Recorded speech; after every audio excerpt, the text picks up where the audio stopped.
Hello' guys, welcome to Money Blogs. আশা কৰিছোঁ আপোনালোকে ভালে আছে আৰু ময়ো ভালে আছোঁ। মই তাৰমানে আজি ৰাতিপুৱাকৈ এইফালে আছে তাৰমানে খৰি নিবৰ কাৰণে আহিছিলোঁ। আমাৰ জীয়া ভৰলীৰ একদম বালিগাঁও মিচিং গাঁৱৰ নিচেই ওচৰ কাষত এইফালে আছে, বালিগাঁও এইফালে আছে। আৰু এতিয়া মানে মই এটা ভয়াৱহ তাৰমানে গৰাখহনীয়া যোনটো চালোঁ, বেয়া লগা একদম মানে ভয়ানক দৃশ্য।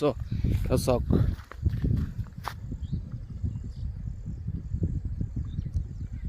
এই মাজত আছিল আৰু ইয়াত আহি গ'ল। তাৰমানে 20 ফুট 30 ফুট মান এনেকুৱাকৈ গৰাখহনীয়া হৈ আছে, যিটো নদী জীয়া ভৰলী বুলি কয়।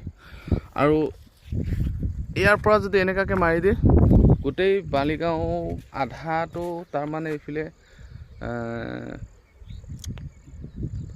যোনটো আৰ্মি কেম্প হৈ যদি মাৰি দিয়ে, গোটেই বালিগাঁও শেষ হৈ যাব। তো চাগে বালিগাঁও ৰাইজে এতিয়ালৈকে সজাগ হোৱা নাই নে চোৱা এতিয়ালৈকে মানে দেখা নাই নেকি গৰাখহনীয়াটো। এনেকুৱা ভয়ানক ৰূপ, একদম বহুত মানে ভয় লগা এটা দৃশ্য। নহ'লে গোটেই গাঁও শেষ হৈ যাব যদি আপোনালোকে সতৰ্ক নহয়। তাৰমানে মই ৰাতিপুৱা আহি পেলাই চালোঁ, তো তাৰমানে এতিয়াই অকণমান খহি গ'ল। এতিয়াই এই চাওক,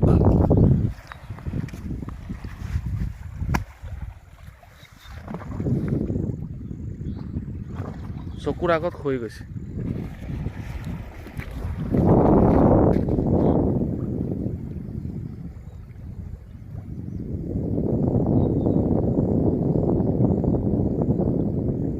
আৰু যদি বালিগাঁও ৰাইজে কিবা এটা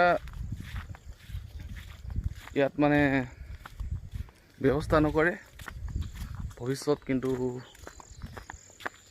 বহুত ভয়ানক পৰিস্থিতিৰ আপোনালোকে সন্মুখীন হ'ব পাৰে যেন লাগিছে। এনেকৈ ভয় লাগিছে, ইমান স্পীড মানে গৰাখহনীয়া।